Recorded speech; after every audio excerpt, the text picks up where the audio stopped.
Welcome students to E-Pathshala. I am Professor Rekha Saxena from Department of Political Science, University of Delhi. Well, in any federal system where different levels of governments exist apart, there is need for mechanisms or platforms where representatives from different orders of the governments could meet and negotiate for policy coordination. In India, the two most important intergovernmental mechanisms are the Interstate Council and National Development Council. Interstate Council is a constitutional mechanism. It was set up under Article 263 of the Constitution, but it was there was a provision, but it was ultimately set up in 1990 when National Front government under VP Singh was at the center. And since then, almost 11 meetings of Interstate Council has taken place, but it has not been a very active forum. It has mainly been a recommendatory body. The second important mechanism is the National Development Council, and when planning started in India, Planning Commission was set up, and for clearance of plan by two orders of the government, the National Development Council was set up in 1952 by a cabinet resolution. And the composition of both the bodies is the chief ministers of the states, key union ministers, administrators of union territories. But as compared to Interstate Council, National Development Council has been more active in more salient area of fiscal and economic federalism. Then other important mechanisms are Interstate River Water Tribunals set up under Interstate River Water Disputes Act 1956. Then we have zonal councils, 5 zonal councils for each zone, and the 6th one was set up for Northeast, and it was that's the only zonal council which is more active as compared to other zonal councils. Then there is another body called National Integration Council, which is known as the Crisis Management Body. It was first set up in 1962 at the time of Indo-China War, and then it was dissolved. So it is set up whenever there is a crisis. Then there are certain informal mechanisms in the Indian Federation, like the Chief Ministers Conferences, Ministerial Conferences, Secretaries Conferences, and the nitty-gritty of intergovernmental relations in India is at informal level, that is at the level of ministers and secretaries conferences. So as compared to other federations in India, intergovernmental relations, they are quite important, and their importance is growing with the emergence of new policy areas like environment, ecology, which were not imagined at the time of the framing of the constitution. And the intergovernmental relations in India, they are taking new shape because new actors have come into play like market and civil society. So I think in any federal system, as I mentioned in the beginning, coordination mechanisms play a very important role, and therefore I think but there have been several committees which have been set up from time to time, like Sakarya Commission, Constitution Review Commission, Punchhi Commission. I was also one of the members of the task force of Punchhi Commission. So they have recommended that these coordination mechanisms should be strengthened, and they have made several recommendations over the years. But most of the commissions, they have reiterated the point that there is need to strengthen these coordination mechanisms in the true spirit of interstate coordination and cooperation. The objectives are to evaluate the performance of NDC as an instrument of intergovernmental collaboration, 2. to describe the composition of Interstate Council, 3. to analyze the role of Interstate Council as constitutional body to deal with federal disputes in a comprehensive manner, 4. to discuss the circumstances that led to the setting up of Sakarya Commission. As the political and economic system of a nation changes over time, so do intergovernmental relations. While the emphasis in the concept of federalism is on national-state relationships with occasional attention to interstate relations, IGR or intergovernmental relations include not only national-state, interstate relations, but also national-local, state-local, national-state-local, and interlocal relations. Thus, Professor Anderson defines IGR as interactions occurring between governmental units of all types and levels. Therefore, certain institutional mechanisms are required to facilitate interaction among political incumbents. These are called coordination mechanisms. The aim of these mechanisms is to achieve policy coordination by facilitating interactions among the executives of the two orders of government. In India, we have two such major intergovernmental forums called National Development Council and Interstate Council. In addition, interstate water tribunals are established from time to time to settle disputes related to water sharing. In this context, we review important recommendations of the Sarkaria Commission, the National Commission to review the working of the Constitution, and the Punchhi Commission. To begin with the National Development Council, the idea of a coordinating mechanism of an advisory nature was first mooted by the Planning Advisory Board set up in October 1946 under the chairmanship of K.C. Neogi. The Planning Commission, established by a Cabinet resolution of 15 March 1950, also stressed the need for a coordinating body for periodical evaluation of planning. Accordingly, Nehru set up the National Development Council as an extra-constitutional and non-statutory body by a Cabinet resolution on August 6, 1952. It has been listed as an advisory body whose recommendations are not binding. With regard to the critical evaluation, the NDC is an apex forum, but not only for the approval of the 5-year plans, but also for achieving policy coordination on matters of national significance.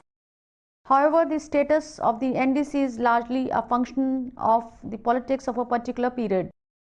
For instance, during the decentralized Congress system of Nehru era, when the state leaders were allowed to influence the planning process, the recommendations of the NDC had the backing of the powerful chief ministers and were invariably accepted by the cabinet like policy directives. Thus, during the Nehru era, though the NDC was listed as an advisory body, yet it emerged as a body superior to the Planning Commission. Reflecting on the stature of the NDC during the Nehru era, K. Santhanam observed, the position of NDC has come to approximate to that of a super cabinet of the entire Indian federalism, a cabinet functioning for the Government of India and governments of all the states.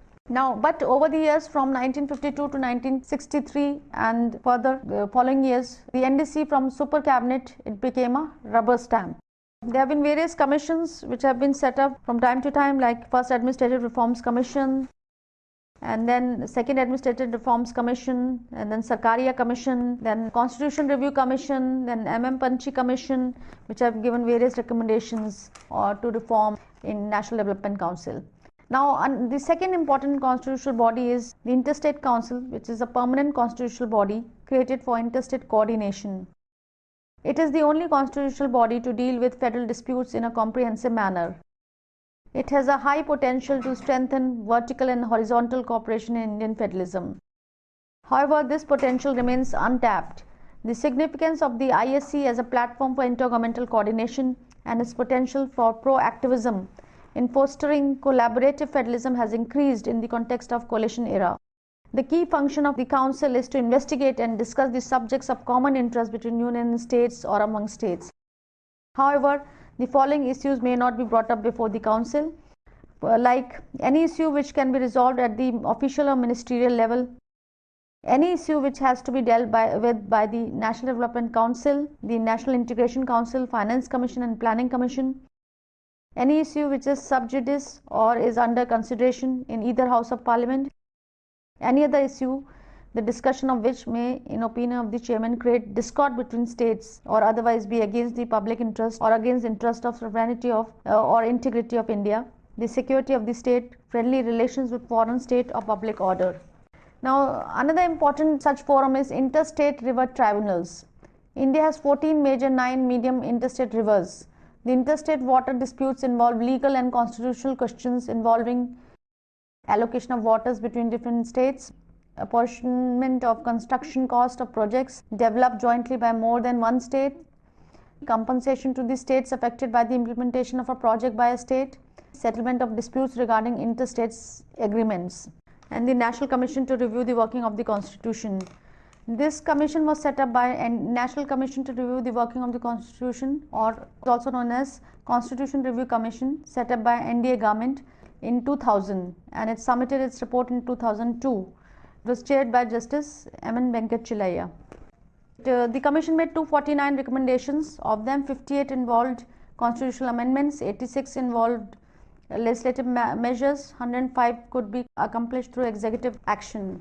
The Commission recommended that individual and collective consultation with the states should be undertaken through the Interstate Council, and that the subjects that should be part of consultation in the Interstate Council may be clearly specified in 4 subclause B of the Interstate Council Order 1990. Management of disasters and emergencies, natural or man-made, should be included in the concurrent list. So it was quite comprehensive, report. After that, another important commission which was set up by the government was Punchhi Commission. This was set up by the UPA government, and the main question posed to the Punchhi Commission was, are the existing arrangements governing center-state province relations, legislative, executive and financial, envisaged in the constitution as they have evolved over the years, working in a manner that can meet the aspirations of Indian society as also the requirements of an increasingly globalizing world?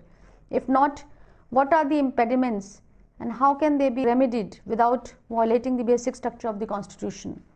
The Punchhi Commission submitted its report in 2010, and it was a second landmark report on federal relations in India after the Sarkaria Commission. But most of the recommendations of the Sarkaria Commission were reiterated by the Punchhi Commission. The Sarkaria Commission was the first comprehensive review of center-state relations. However, it could not achieve much in terms of removing the irritants in center-state relations. Furthermore, Indian polity and economy underwent profound changes after 1989, posing new challenges for government at all levels. This called for a fresh look at the relative roles and responsibilities of each level and their interrelations. Thus, the main question posed to the Punchhi Commission was, are the existing arrangements governing center-state relations, legislature, executive, financial, envisaged in the constitution as they have evolved over the years, working in a manner that can meet the aspirations of Indian society as also the requirements of an increasingly globalized world? If not, what are the impediments and how can they be remedied without violating the basic structure of the constitution?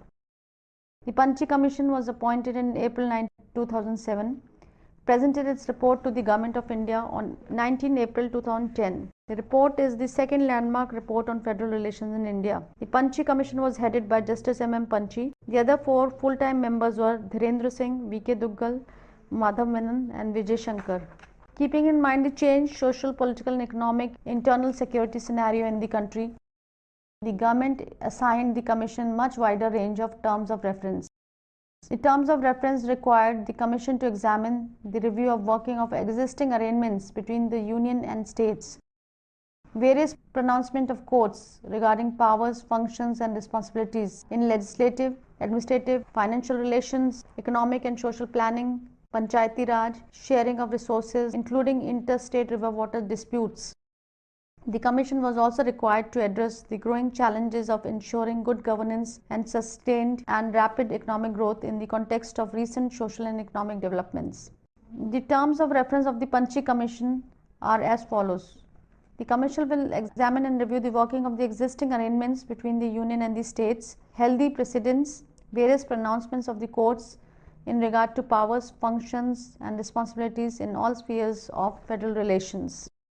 The Commission will keep in view the recent social and economic developments and address the growing challenges of ensuring good governance, to strengthen the unity and integrity of country and of availing emerging opportunities for sustained and rapid economic growth. While examining and making its recommendations on the above, the Commission shall have particular regard but not to limit its mandate to the following: the role, responsibility and jurisdiction of the Centre in adopting approaches and policies based on positive discrimination in favour of backward states, impact of recommendations made by the 8th to 12th Finance Commissions on dependence of the states on the Centre, the need and relevance of separate taxes on production and on the sales of goods and subsequent to the introduction of value-added tax regime, the need establishing a unified and integrated domestic market in context of reluctance of state governments to adopt the relevant Sarkaria Commission's recommendations in Chapter 18 of its report.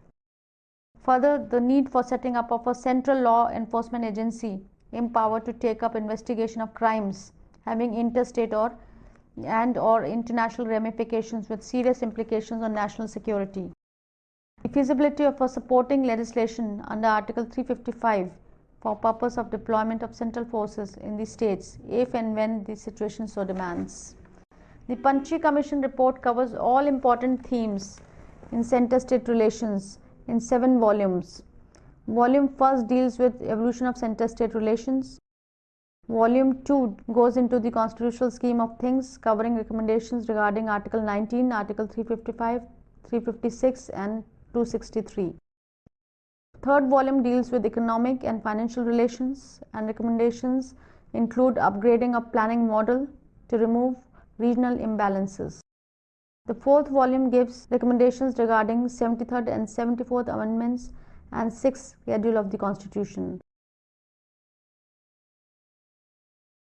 The fifth volume deals with internal security, covering issues like terror, Naxalism, insurgency and communal violence. The sixth volume discusses environment issues and resource sharing, particularly of rivers and minerals. The seventh volume deals with social development and good governance. The recommendations of the Punchhi Commission are as follows. There should be an amendment in Article 355 and 356 to enable the Centre to bring specific trouble-torn areas under its rule for a limited period. The Commission has proposed localizing emergency provisions under Article 355 and 356, contending that localized areas, either a district or parts of a district, be brought under Governor's rule instead of the whole state. Such as emergency provision should, however, not be of duration of more than 3 months. The Commission criticized amendment in the Representation of Peoples Act 1951 through Representation of People Amendment Act 40 of 2003, abolishing the domiciliary requirement for Rajya Sabha members in the states from which they are elected. The Commission has recommended equal representation to states in the Rajya Sabha to bring about a federal balance in favor of smaller states. The Commission has recommended federalization and parliamentarization of the treaty-making power of the Union Executive because, in view of the Commission, the exercise of this power obviously cannot be absolute or uncharted in view of the federal structure of legislative and executive powers. The Commission has laid down clear guidelines for appointment of chief ministers, upholding the view that a pre-poll alliance should be treated as one political party. It specifies the order of precedence that ought to be followed by the governor in case of a hung house. Call the group with the largest pre-poll alliance, commanding the single largest party with the support of others. Post-electoral coalition with all parties joining the government. The post-electoral alliance with some parties joining the government and remaining, including independents supporting from outside.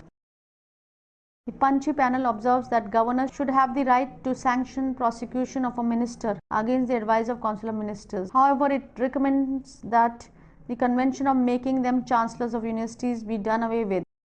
As for qualifications for a governor, the Punchhi Commission suggests that nominees shall not have participated in active politics at even local level for at least a couple of years before his appointment.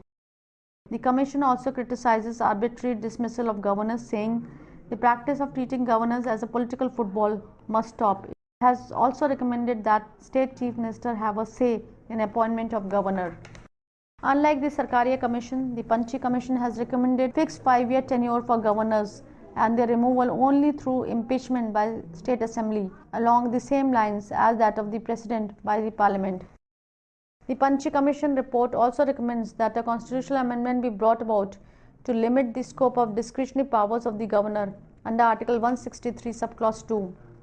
Governors should not sit on decisions and must decide matters within 4-month period. The Commission recommended that appointment of governor should be entrusted to a committee comprising the Prime Minister, Home Minister, Speaker of Lok Sabha and Chief Minister of the concerned state. The Vice President can also be involved in the process. Earlier, this suggestion was rejected by the NCRWC. For the National Integration Council, the Commission has proposed that it should be given more powers and should meet at least once a year. The Commission, however, rejects a suggestion that the National Integration Council be accorded constitutional status. The Commission has recommended an amendment in the Communal Violence Bill to allow deployment of central forces without the state's consent for a short period. However, such deployment should only be for a week and post facto consent should be taken from the state. The Commission favored creation of an overriding structure to maintain internal security along the lines of the US Homeland Security Department. It has recommended the establishment of a National Counter-Terrorism Center in the Union Ministry of Home Affairs, subsuming existing intelligence and investigative agencies, including the newly established National Investigative Agency (NIA) to deal with all kinds of crimes, including terrorist violence. The center-state coordination and post-NITI AAYOG scenario. With the creation of NITI, National Institution for Transforming India, in place of Planning Commission, it is hoped that there will be a genuine and continuing partnership between the center and the states and among the states. Participation of the states will make planning more inclusive. As per the policy statement of the government, NITI will create a knowledge, innovation and entrepreneurial support system through a collaborative community of national and international experts, practitioners and partners. It will offer a platform for resolution of intersectoral and interdepartmental issues in order to accelerate the implementation of the development agenda. In addition to being the incubator of ideas for development, NITI AAYOG will provide a critical, directional and strategic input into development process. It will develop mechanisms to formulate credible plans at the village level. So, to summarize, students, I think I would like to say that intergovernmental relations is key to any federal system. In India, they have not been very active forums, and therefore various commissions like the Sarkariya Commission, the Constitutional Review Commission, Punchhi Commission, they have recommended that there is need to activate the federal forums in the true spirit of cooperative federalism. I hope you enjoyed this module, and you can also consult my book Situating Federalism, Mechanisms of Intergovernmental Relations in Canada and India. Thank you so much.